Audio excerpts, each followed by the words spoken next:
Hey, welcome to Scratching the Surface. I'm Jared Fuller, and this is my podcast about design criticism and practice.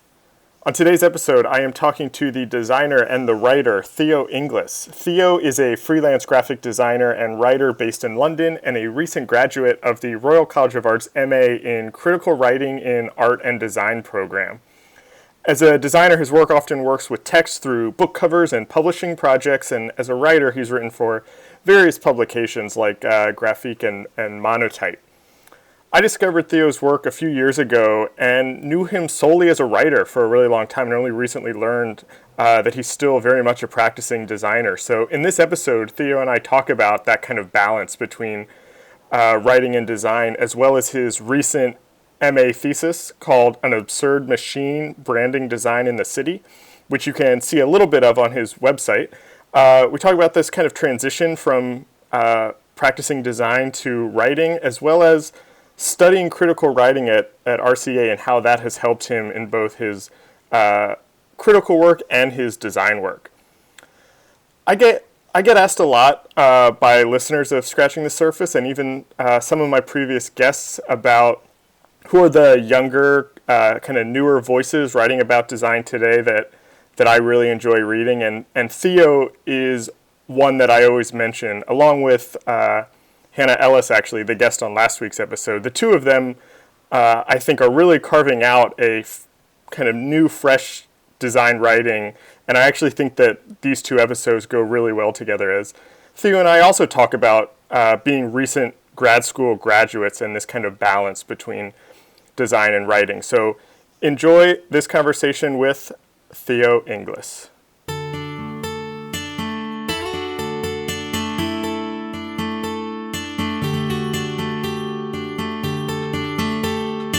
I was trying to look back kind of before knowing that I was going to talk to you. I was trying to look back to try to figure out where I first came across your work or when I kind of first kind of discovered you, and I couldn't find exactly where it was, but it's been a couple years that I've been reading your writing, but I don't actually know much about you as a person, or kind of outside of what you've written and outside of kind of your social media presence.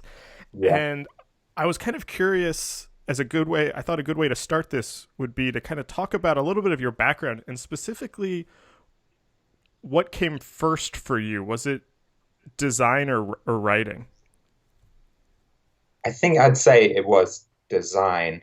Okay. But one thing I've always found is that, throughout education, even going back to before it was design, when it was just called art or art and design or whatever it was called, I can't remember. Right. Is that, at least in this country, you're always forced to do essays and forced to do research, and it's kind of like a box ticking exercise for a lot of people. Right. To fill a quota and pass a course or whatever.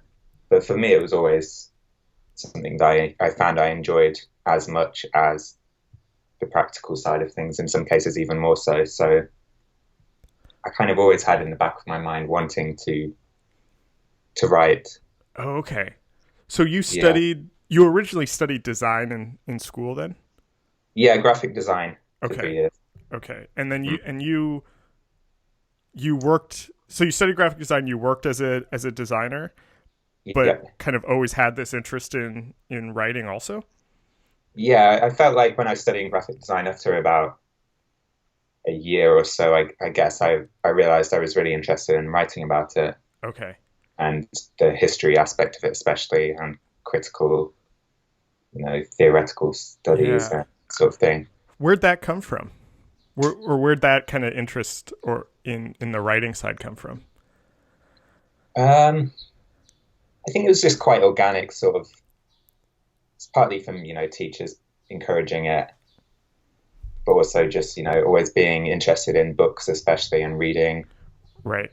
And, going to a library and taking books off a shelf and just kind of seeing what interests me. Yeah. I think so quite organic in that sense. Yeah, I mean, that's one of the reasons, that was something why I was excited to talk to you, is because I feel like our kind of background and career trajectories have actually paralleled pretty interestingly, in that I was the same way. I studied graphic design, but always kind of had this sense that I wanted to do more writing and more work around theory and criticism. How did you kind of start? I'm interested kind of in thinking about that, how you started. I mean, I guess for lack of a better way to ask this question, kind of when did you start writing, or how did you start to incorporate that into your work while also being a designer? Again, it's kind of like something that is kind of foisted upon you, Yeah, and people don't enjoy. And I'm generalizing here, but a lot of people would rather get on with doing design itself rather than writing or thinking about it. right. Um, Whereas I did enjoy that aspect of things and did feel like I wanted to do more of it. But at the same time, I imagine you found this as well, that you're not even a graduate yet with a degree in graphic design, or you've never worked somewhere, and it's like, why do I feel like I want to write about something? Right. And people know more about it and have more experience and knowledge and that sort of thing. So it's quite a hard thing to get started in, I think. Yeah, I mean, it definitely. I feel like for me, I when I was in undergrad studying design is when I really started writing about design. You know, without ever having worked as a designer before. But then when I started when I actually became a professional practicing designer, is when I stopped writing because I was so focused on trying to make a living as a designer. And then that's why I went back to school, because then I felt like I had lost that writing side, and now I actually had the experience of working as a designer. Yeah, I think that's quite similar to how I found it, is that, while you're working, it takes up all your time, obviously, Right. and it's quite hard to sort of pull back from the thing that you're being paid to do every day, and you need to Yeah. focus on it, to pull back and think, Yeah. what is this about? What's the wider cultural context and that sort of thing? Did If you you start doing, things can start getting a little bit difficult for you, I imagine. Right, right. Yeah. And so I assume that that's why, so you recently finished your MA at the Royal College of Art, and that was in critical writing, right? Yeah, exactly. And so is that why you kind of decided to go back to school, was to kind of feed that other interest? Yeah, definitely. I felt like I needed to, to just to learn how to write, really, and to learn Yeah. about criticism outside of the context of graphic design as well. In that, there's a wider world out there than just graphic design, Right. and although I thought like I knew how to write about graphic design, maybe I didn't feel that confident actually in my own writing ability, or Mm, how I structured things, or that sort of thing, even quite practically speaking. yeah. Also, just in terms of putting some time aside to just really read a lot and Right. write a lot and talk a lot, and Right. you know, Yeah. it doesn't happen overnight. You can't just. I was trying to write while I was working, and it is difficult to do both at once in some ways. Yeah. Yeah. Yeah. No, I know. I mean, again, I feel like we're kind of in the Yeah, exact same boat there. I'm curious kind of I've talked to a couple people who have some relation to the Royal College of Art, but I'm really interested in uh kind of hearing what you were interested in and why you wanted to go back to school. What did you kind of study, or what were your classes like while you were there? Was it a 2-year program? yeah, it's 2 years, Okay. and you kind of do about 2 days a week. But Okay. then the rest of your time is obviously, self-directed research and writing and that sort of thing. Okay. What I found good about the course was that the mixture of people was interesting. So it wasn't just design; it was people Mm, from an art background or not from a practicing background at all. So in that sense, a lot of the we'd get a brief. It was kind of set up in the same way that a design course would be, which is quite rare okay. for a writing course. Yeah. You're set a kind of open brief and you have to respond to it. and then you all sit around and critique each other and read each other's work and discuss it, Okay. which And is good to do with a variety of different people. yeah, and what were like what was an example of one of those kind of briefs, or what were you kind of writing about while you were in school?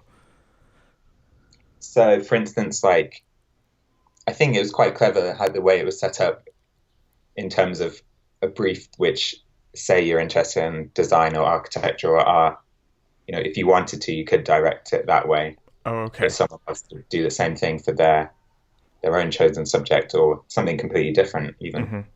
So a lot of people found that what they were actually writing about wasn't what they originally intended to, or you was just kind of free Right. to discover what actually interests you and what you want to write about without Right. any conceptions a little bit. What I this is interesting to me because I've mostly been talking to people who are very kind of close to the design world, and then I've talked to a couple art critics and some architecture critics who are a little bit more removed, and I'm always interested in hearing from people who are writing about other Yeah, mediums how they kind of think about their work, and I'm interested in what things you picked up from people who are writing about art or film or something that you've started that has changed how you thought about your own writing, or that you've kind of brought into the way you think about writing about graphic design. yeah. I'd always wanted to see graphic design as part of a wider sort of Yeah. cultural context and as, linked to all these other things. So you can't see it in isolation. Right. So in that sense, it was good because there is, as you would expect on a criticism course, there is a sort of theory Hmm. aspect to it and a sort of general, cultural theory, critical theory Right. that a lot of people were interested in, and philosophy, for instance. So in that sense, it was quite good to. I did always find that side of things interesting, but quite daunting in some ways Mm. because you can study philosophy for 4 years Right. and still not understand a lot of it, Yeah. whereas studying graphic design for 3 years and writing one essay a year, you don't feel 100% equipped for it. But Right. Right. Yeah. I mean, I took, my MFA was a double concentration in graphic design and critical theory. So half my classes were kind of studio, design classes where I was, essentially making graphic design, and then the other half were history and philosophy and writing classes. And the I ended up spending much more of my time in the philosophy and theory classes just because of the brain work that I had to use to kind of read these texts that in many yeah, cases I had never been exposed to before. And I felt, after a while, I started feeling like some of the things that I was reading and thinking about in those classes were actually making their way into how I was thinking about the design work that I was making. Did you yeah. have any kind of connections like that, or did some of these other texts that maybe have nothing to do with graphic design start to puncture some of your thoughts on design? Yeah, definitely. I think it maybe in sort of art criticism, art history, Yeah. it's more common to pull from theory, whereas in graphic design, it's kind of a bit less common, maybe. Yeah.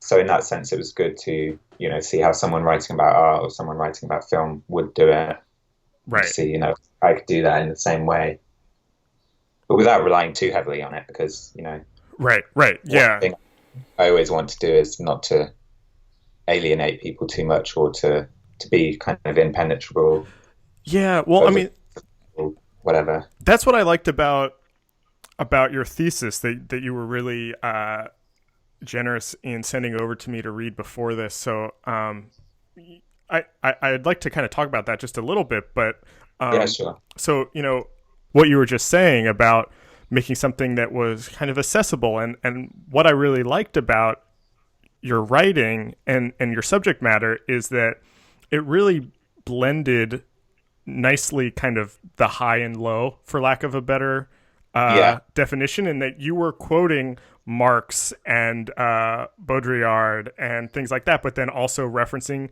television shows, like, Arrested Development was on the next page Yes. or something. And it never seemed, it was very theory rich, but never felt like I was reading kind of this boring academic text. How you kind of thought about kind of blending those things together and writing about something at a very high level, but at a very accessible way. I feel like with writing about graphic design, in some ways, that's kind of necessary Yeah, because you are writing about, although it can be applied to, high culture, a lot of the time it is, ephemeral, it is everyday. right. But at the same time, it doesn't mean that you can't think about it in a much bigger way, and you can't apply more general philosophical stuff to it. Right. Yeah, exactly. Um, yeah, in some ways, like while writing it, I was figuring out it's a process of trying to figure out your own thoughts about it, and Right. trying to explain them to yourself and can't make them clear Right. in to you to if that makes sense. I don't know. Yeah, yeah. I mean, that's kind of exactly what I was kind of interested in next is, it's about place branding, I guess, at a very high level and kind of, Yeah, I think my overall aim with it was to talk about place branding, okay. and it is quite a clear, simple thing to talk about. But in the end, it ended up being, expanding a lot from that, and as always happens, Right. thinking a lot more wider, more political, more sort of general philosophical questions about design and cities and Right. And that's kind of, to connect it back to my previous question, that's what I was really curious about, just kind of, general kind of process questions, and that it's place branding at a high level, but you do then approach that from kind of an aesthetic view, from a political view, from a kind of cultural, philosophical lens, and you start to kind of, weave these together. I'm interested in kind of what that process was like, or what the kind of research looked like as you're writing this, and also kind of figuring out your own point of view on it and kind of what you do think about it. yeah, What did that look like, that process? it was quite a tough one actually in some ways. I bet.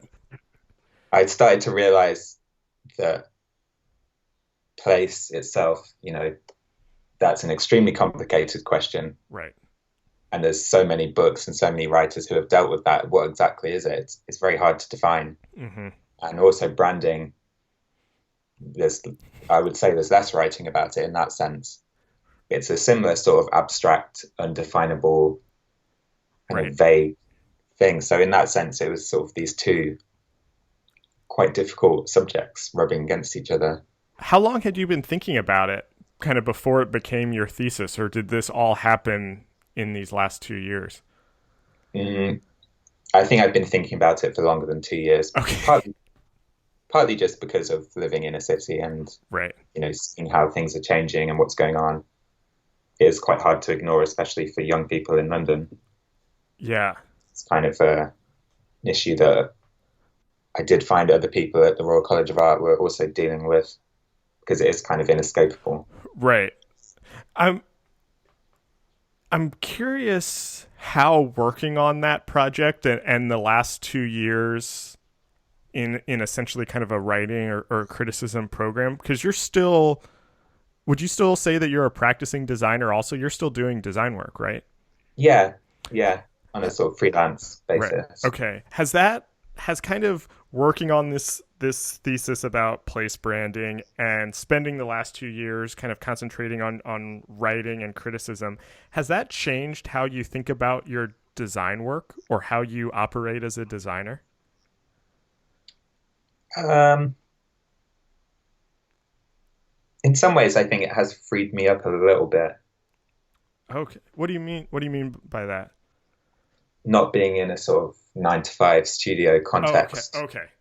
Like in a very Yeah, practical way freed you up. in a very practical way. Yeah, just sort Okay. of because I wasn't sure if I was going to continue doing design or not, or how I felt about it really, whether I wanted to. I knew Right. what I wanted to design.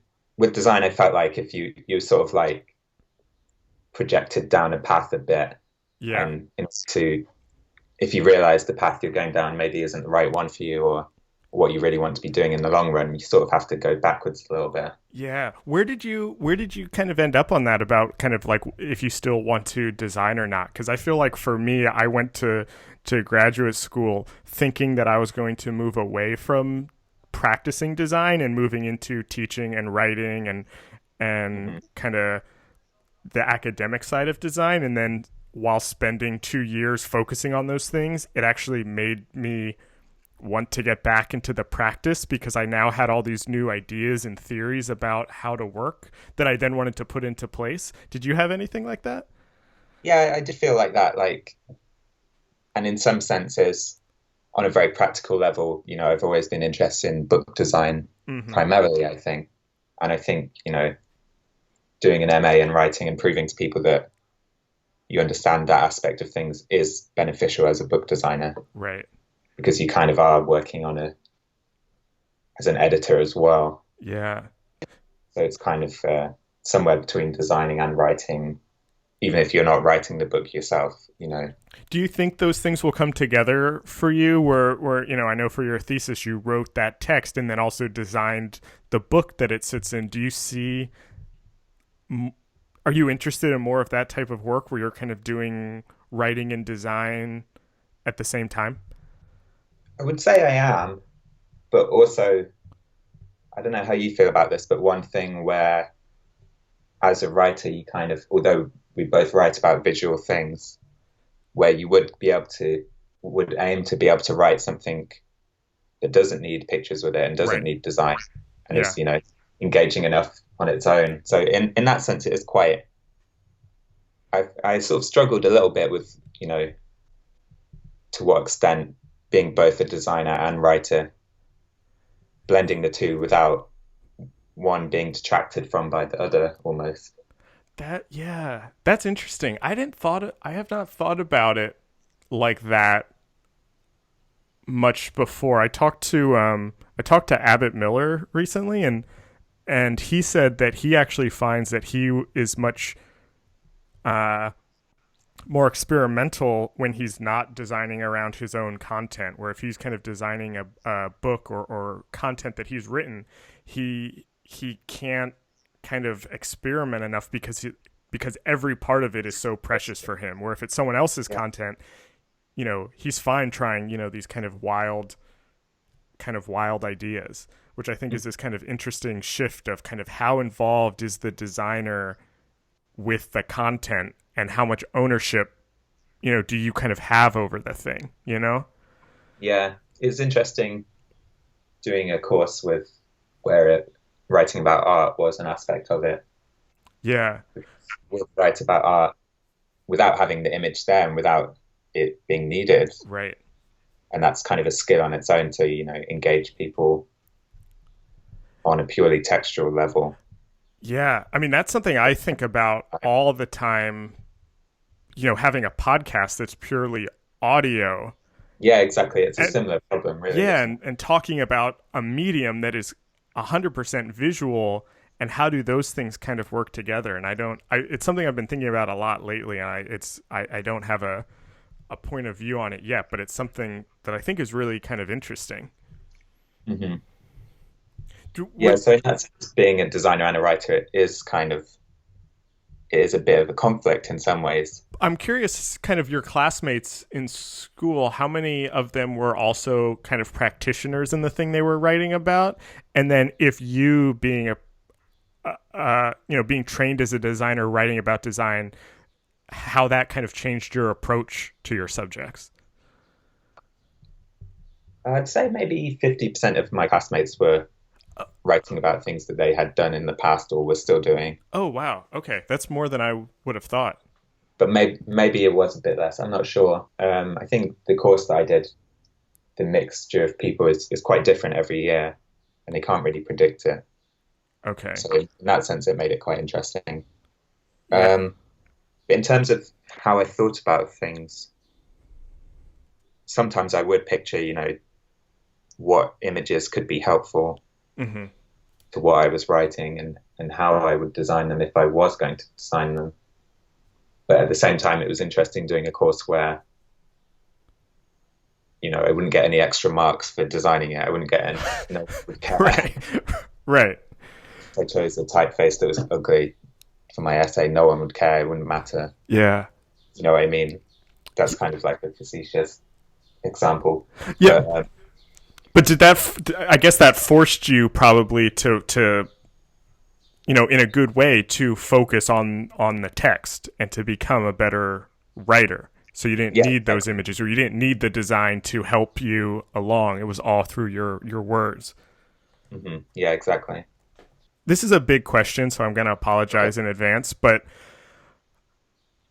what are I've read a lot of your work that you have online, especially for Grafik and for Monotype, and then also now your thesis. And so I think I have a good sense of kind of your interests in and around design, but I'm interested to kind of hear from you what your goals as a writer are, or what kind of subjects you're hoping your writing can kind of bring attention to that that you're kind of interested in as a writer or as a critic.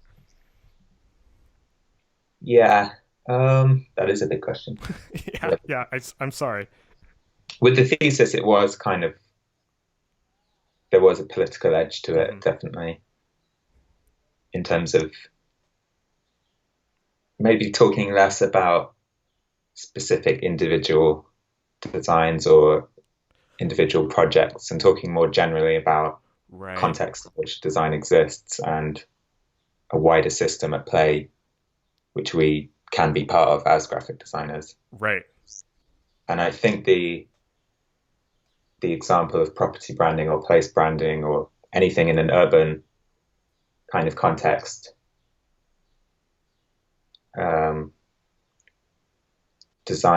graphic design is kind of secondary and is still kind of this decorative thing, which, a lot of people think that graphic design has moved beyond that into something else. But right. If that makes sense. Yeah. I mean, that's something.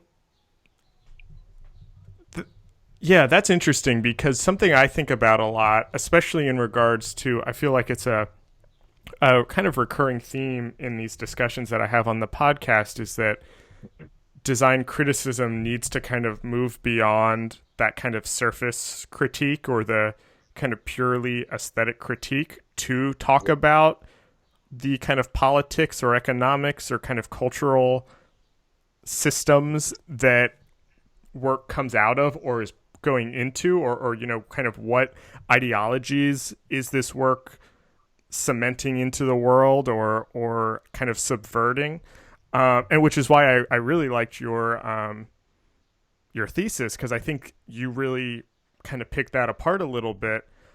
But it's also interesting because graphic design in that sense is just kind of the surface dressing at the end of it in a lot of ways. Yeah, exactly. I've never been particularly interested in a kind of the idea of the graphic design critic as someone who looks at a new piece of design and kind of casts a judgment as to whether it's good or bad, or that kind of aspect of it. But I don't think really many writers are. Maybe that's some people's image of a design critic, but in reality, that's really what we want to do, I suppose. Yeah, I think you're right. And I think, things like Twitter make that kind of snap judgment seem like that's the dominant narrative.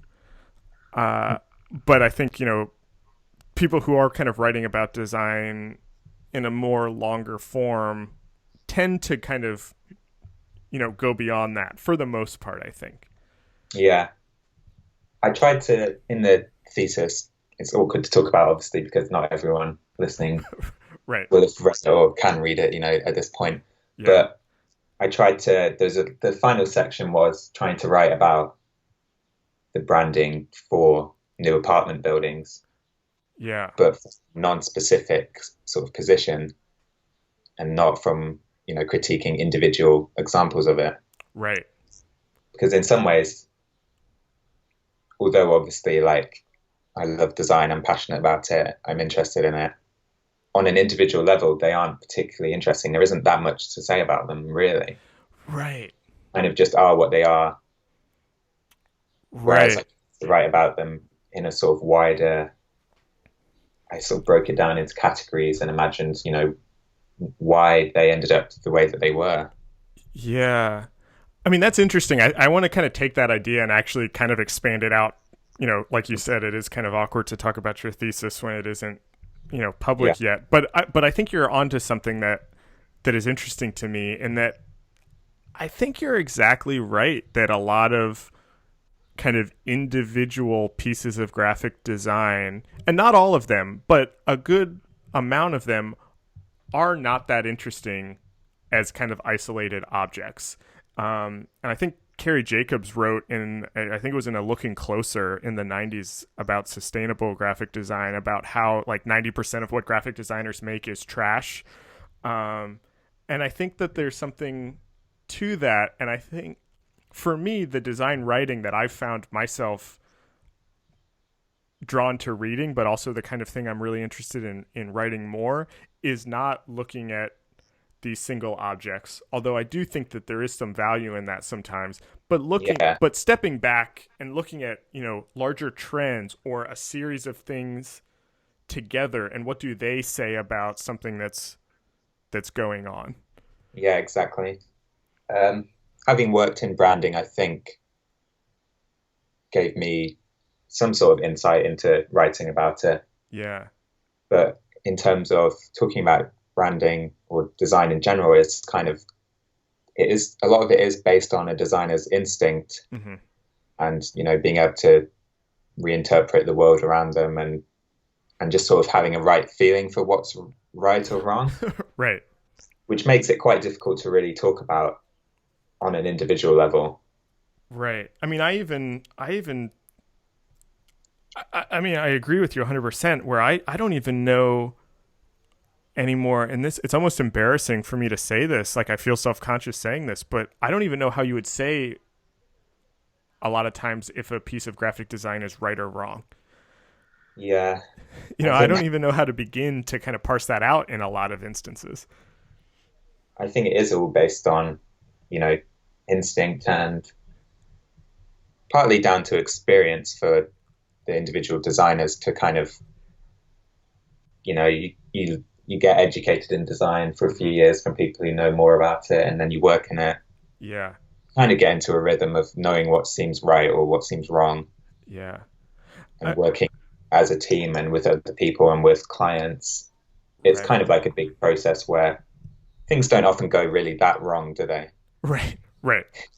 Right. Yeah. I mean, how many times has we can count on one hand the number of times that a company has gone back to their previous logo because of something, bad.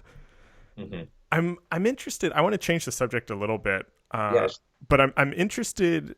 It's still kind of related. I'm interested in how you think about your audience, or kind of who you're writing to, and I'm thinking more about kind of your essays for Grafik or Monotype, or kind of those shorter pieces, and then kind of in a larger sense, the audience for this type of writing that we're talking about. Is this solely for graphic designers, do you think? Or do you think that there's value in non designers, or the general public, or the kind of viewers of this work to be reading about these types of things?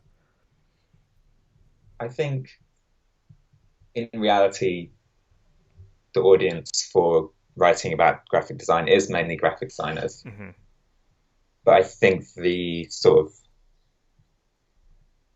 in an ideal world, it wouldn't just be designers, it would be of value Right. to people who aren't designers. And I would like to avoid kind of alienating non-designers from what I write about in some ways. Yeah. The overall aspiration is to find an audience beyond that, but maybe not that far beyond it, into a wider design intellectual context. You're not going to interest everyone really. Right. I mean, I'm curious about your writing process and kind of where your subjects come from? Are you pitching stories to these publications? Do you kind of have a notebook where you're kind of writing down thoughts that you're uh, thinking about? Are these publications coming to you saying, we want you to write about X? Like, what does that look like? I probably should be writing down ideas a lot more. I think probably you know what this is like, but having Yeah. all sorts of ideas banging around in your head and trying to one week something's interesting you loads and you don't get around to writing it, and then by the time Yep. something else comes up, or Yeah. yeah. Um, with the work for Grafik and Monotype, it's mainly been kind of for them on quite a practical level. There is an event that they do in London, and my role is to cover that. Okay. But also, I'm free to kind of, if something comes to mind that I want to write about, I can kind of propose that. Okay. And But I so, would like to be pitching ideas to other people with that kind of thing. right. Yeah, I mean that's kind of exactly why I asked, is because I feel like I'm always kind of taking notes and have these ideas that I'm playing with, and then things get busy and I don't finish writing about them, or I only have some things that I had read about it, and it's almost like, oh, I actually wish that I had an editor sometimes, and I'm trying to do more writing kind of outside of my own platforms, where it's just like, write about this thing for this week or something like that. Yeah, I think that's kind of something I did while doing my MA, was writing, being forced to write one or two things a month Yeah. on a sort of vaguely given subject. But it was kind of it was in a sort of intellectual, academic, university context Right. rather than a kind of journalistic context. One thing that I think is quite tough about the design world is that it does move quite fast. Right. And if you want to, really get in depth thinking about something that's happened, and maybe by the time you finished it, people have moved on, or. Mm-hmm.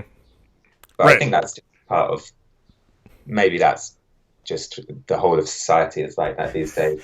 Yeah, I was gonna say, I think that's just the world now. Yeah, and it can be quite tough. But at the same time, there is still, I think, overall social media and the internet and all the different platforms that are out there are a positive thing. And there are people, I would say people read more now than they have done in the past, I think. Yeah. Maybe not, but I think sometimes people are overly critical of things like Twitter or that kind of thing. Yeah. Yeah. I go back and forth on that, because I agree with you. Like, I think it's good that these discussions are happening on Twitter, or even like Instagram and things like that people are talking about and reading about these things. Yeah. But it is just so fast paced that I do wonder, are we missing a kind of deeper level? Is there something that gets lost when there isn't? And I'm not saying, long form is better or something like that, but how do we Yeah. make sure that we don't, keep the profession at a superficial level? How do we make sure that it stays kind of intellectually engaged? And I don't know if social media can do that. I've seen it happen, but Yeah. I don't know. Yeah, that's kind of how I feel as well. It can seem quite kind of ebbs and flows really Hmm. of whether people are interested or not, depending on what's going on Yeah. overall. But things like blogs were a positive thing, Yeah. I would. Yeah. But then that seems like a thing of the past now almost. I don't know. Yeah, I mean, blogs for me were my entry into design writing. When I was in high school, I found Design Observer and Speak Up and sites like that, and just devoured them. And that type of writing just doesn't seem to exist anymore. It is either the kind of very long form, or it is the social media. And it seems like there's something missing in that kind of middle ground that would Yeah, be I very would agree with that. interesting. I think the middle ground is something that I would like to be doing a lot more.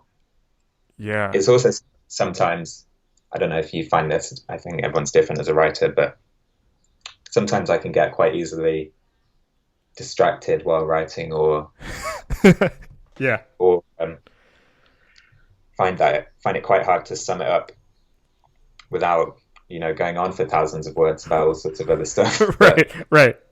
Yeah. it is a good skill to have, and it is good to be forced to do that. But maybe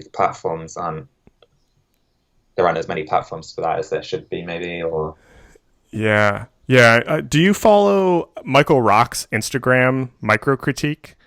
yeah, I think so.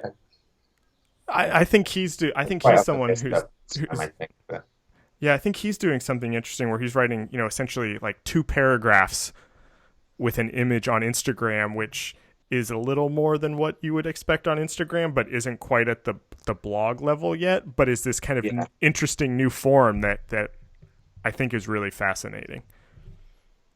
yeah, there's no reason why it can't be done. I think it's just sort of Right. whether there has to be a bit more initiative, Yeah. or yeah, I don't know. I guess where would you do it for, and who would commission it, and Right. Right. That's the question of who would pay for it as well is another thing. right. Yeah, there's no kind of central place where this can happen, and then there's no sense of where that kind of money would come from, and so it's kind of everyone for themselves, and then it's Yeah. hard to kind of find that writing, and so it's it's very much like kind of a technology media problem in a sense also. Hmm. What are the it's interesting kind of talking about the types of writing uh, that we would like to see. I'm interested in what are the subjects or topics around design that you think are lacking also, or what are the kind of issues facing designers that you think more people should be kind of writing about or talking about? Mm, it's a good question. I guess like wider cultural Mm, questions and how we fit into it is something that I think me and you talking about it would be the same 5 years ago, 10 years ago, 20 years ago, whatever. yeah, Maybe it's always been lacking, and maybe it always will be in some sense. But that's what I would like to see more of, I think. yeah, And that was partly why I enjoy design history, because you can't ignore that kind of thing. right, right, You have to explain it because it is the past. It has to be put into a context. So you can't just decide not to do it. right. Yeah, If that that's makes sense.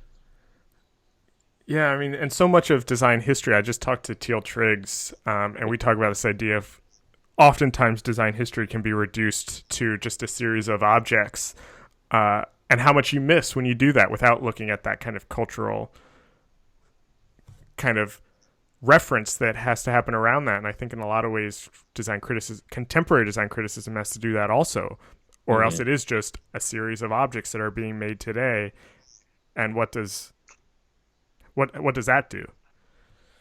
Yeah, exactly. I think to put it simply, like there's a lot of writing about how something is made by who, and Hmm. why is maybe missed out a bit, or why it ends up looking how it does. It can be quite hard to do in a contemporary context, I think, because the distance that design history has is helpful to look backwards and put it into a wider context, I think. Yeah, Otherwise, it can feel a bit like speculative, maybe. yeah, Not that that's a bad thing. I think partly writers maybe should be less afraid to be wrong, or to come out with something that someone says,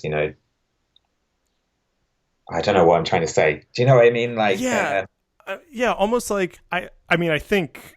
Tell me if this is kind of not what you're saying, but what I'm kind of getting from you from what you're saying, I think, is that there almost needs to be a little more uh like theoretical debate, even. If everyone's just saying kind of agreeing,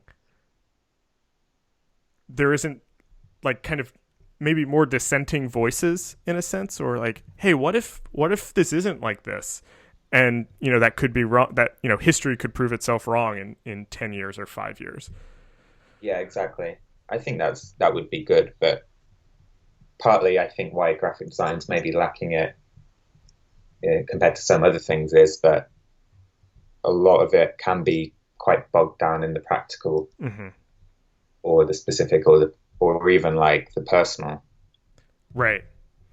You know, everyone knows each other, everyone Right.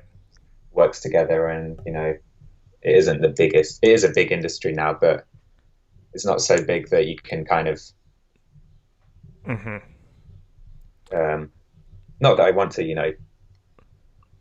really criticize what somebody's done on an individual level. Yeah, but But because it's all coming from kind of yeah, inside the profession, it's very easy. I just talked about this. I just interviewed Hannah Ellis. Do you know her?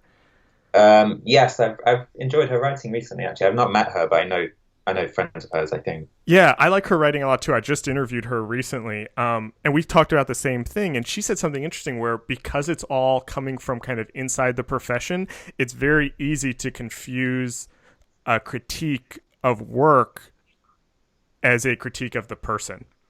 Yeah, And those exactly. lines get blurred because we're all, quote unquote, kind of friends. We're kind of all in this together, Hmm.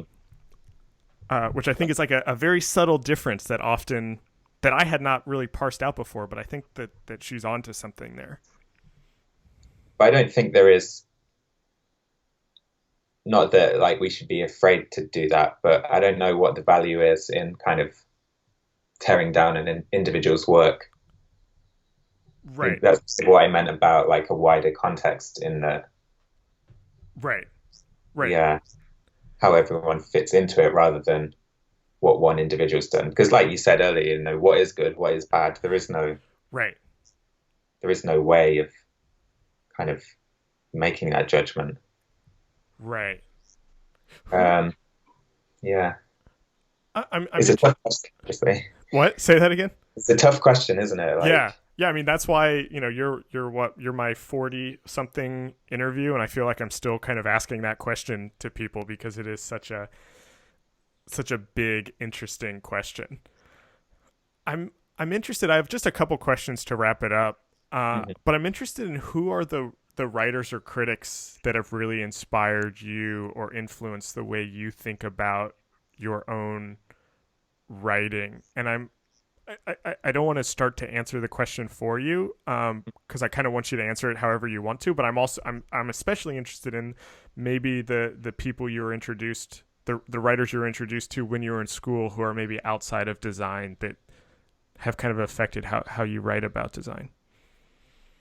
Yeah, one of the really good things about the course that I did is the volume of reading that you do. Mm-hmm. And I would say, if someone's interested in writing, that is the best thing you can do is Yeah, read a lot yeah, and try and increase the variety of readers that you're reading and the contexts that they're writing in and what they're writing about. Because you can see, new ways to write about something right. from looking at how somebody writes about something else. In terms of individual writers, um, that's more difficult for me Yeah. to put on the spot. But, I think in terms of design writing, writing about architecture Mm-hmm. has always been interesting to me, partly because it does have like more of a cultural, wider context, and it is maybe less bogged Yeah. down in the practicalities of, analyzing an individual building, Right. or, what the architect did, who the architect was, more in terms of, because it is more political and it is more cultural Mm-hmm. and less ephemeral. So in that sense, I think I did learn a lot by reading people writing about architecture. Yeah, I found so many parallels between architecture writing and graphic design writing. I've talked to a couple architecture critics for the podcast and still feel like that is a great kind of parallel track. I've also been finding I'm curious. I have a sense feel the same way just based Yeah, on what I've read. I've also found a lot of kind of media criticism and technology criticism to kind of function a lot like the way design criticism should be, hmm, and kind of talking about the way we communicate and mass media and things like that. And I sense a lot of that in your work also. yeah, definitely. And one thing I do enjoy is kind of reading things that were written in the past, and trying to see whether they're Mm, relevant today, and mm, people's predictions of, and being able to say like the way things are now was kind of foretold by so and so because they observed some small detail which right, revealed to them the way things were going. So right. yeah, definitely people like Marshall McLuhan or Oh yeah, of course. Adorno or people like that, Yeah. which is less specifically about design, but Yeah, but obviously I think you aspects can of get it. a lot from both of those, especially in thinking about contemporary design. Yeah, one thing I did find doing an MA was I was always a bit daunted by the idea of mentioning, a writer or a theorist because, you discover someone who you think sounds interesting and then you discover that they've written, 20 books and Right, pick one up and it's quite impenetrable. right. But one thing I did learn to be is kind of a bit of a magpie and to be selective and Mm, not feel like you have to be an absolute expert or authority on everything. right. Because in some ways that is what prevented me from getting into writing sooner, is always, second guessing yourself or Yeah. worrying that somebody is gonna, you know, tell you how stupid you are or something. That makes Right. sense. Right. Yeah. Yeah. I know. No, I know exactly what you mean. Or you read one essay from this person, and suddenly you're quoting that person in everything you write, but you don't actually know the rest of the rest of their work or something like that. Has happened Yeah, to me too. but I don't think you need to really be too worried about that Right. because it'd be worse if you didn't read anyone and kind of didn't use those people's writing to inform you. Yeah. Yeah. And that actually leads perfectly into the last question that I had for you. I was very curious kind of what's next for you kind of writing wise. Like what are, you just came out of this 2 year program and writing a really kind of, significant body of work. What are you kind of thinking about as kind of next subjects that you want to write about? Um, yeah, I'm not sure how much I'm allowed to say about it, Okay. but I have signed a deal to write a book Oh, yesterday. congratulations. Thank you. Um, which it won't be that similar to my thesis. It will be quite different, I think. It'll Okay. be more of a sort of graphic design history Oh, wow. book with, you know, not, I don't want to say a coffee table book because that kind of has a negative context, but a book with lots of images and an introduction and, sort of broken down into types of graphic design. Yeah. So yeah, so So I need to get started on that basically. yeah, so you're sticking with the very long form writing for now. Alongside writing a book, I would like to do more short form stuff, I think, definitely. Okay. Great. The one thing is kind of, I don't know if you feel this, is that there is graphic design writing and there is graphic design journalism, Yeah. and kind of whether you can switch between the two quite easily or not. Yeah. It's Do a you tough question. are you trying to switch between the two? Do you like what do you kind of see how do you see yourself as a critic or more of a journalist? I'd probably just say writer Okay. Yeah. rather than being specific. But I don't know about journalism personally. Yeah. No, sometimes it feels quite interesting, other times not so much. And whether I don't know what my point is. Yeah. uh, No, I mean it's interesting because I do think that a lot of, or not a lot, but I do think that some of your shorter form writing could fall into journalism where you're kind of interviewing people and things like that. But then your thesis, I think, is very much rooted in theory and criticism, and it's kind of I'd be curious kind of how you balance those or kind of jump back and forth because they are different modes of working. mhm. It can be quite nice, I think, to have that variety. Hmm. In that, while I was writing, a 30,000 word thesis, Right. interviewing someone and just having a chat and transcribing it and writing a little introduction Right. Yeah. does feel nice after that, and it does feel kind of enjoyable. Yeah. Yeah, but and you're still kind of flexing the writing Yeah, muscles, and then yeah, some are just exactly. more kind of intellectually uh, Hmm. engaging for you as others, I guess. Yeah, I think it's harder to completely switch off that kind of critical Right. intellectual thing. I'm not sure how you found that side Yeah. of things. Yeah, no. I mean, I'm the same way, and I definitely tend to. I think personally, I lean on the critical side, but I would like to. Mm, I don't know if I want to say I would like to. I'm interested in that other side where it is, you know, more just kind of journalism, or it is just kind of interviewing someone without my bias, uh, Hmm. or less of myself in it, because even these interviews are very much coming from what my interests are and what I want to talk to people about. And so even though I'm even though we're talking right now and I'm very much interested in your work, it's coming through the lens of me still. Yeah, I think I don't know if I've mentioned this at all, but that is kind of my own position as a writer, is trying to figure out what I think about things Mm-hmm. first and foremost, and trying to understand the world around me, Right. and to try and, form what's going on in my head into some sort of logical thing that is makes sense and is readable and interesting. Right. Yeah. And kind of have to write for yourself first for other Yeah. people when it comes to critical or more theoretical stuff. I It's hard agree. to switch off completely. Yeah. Yeah. I think I agree with you 100%, and I think that that's a great way to kind of wrap this up. I'm a big fan of your writing. I love the work that you do, and I'm glad that we got to kind of have this talk, and I could hear a little bit more about kind of where you come from and what your interests were. So thank you so much for doing this, and keep up Thank the great work. thank you. This episode was recorded on July 14th, 2017. Our theme music is by Andy Borgasani. We're on Twitter and Instagram at Surface Podcast. You can find us on Apple Podcasts and SoundCloud and at scratchingthesurface.fm. Thanks for listening.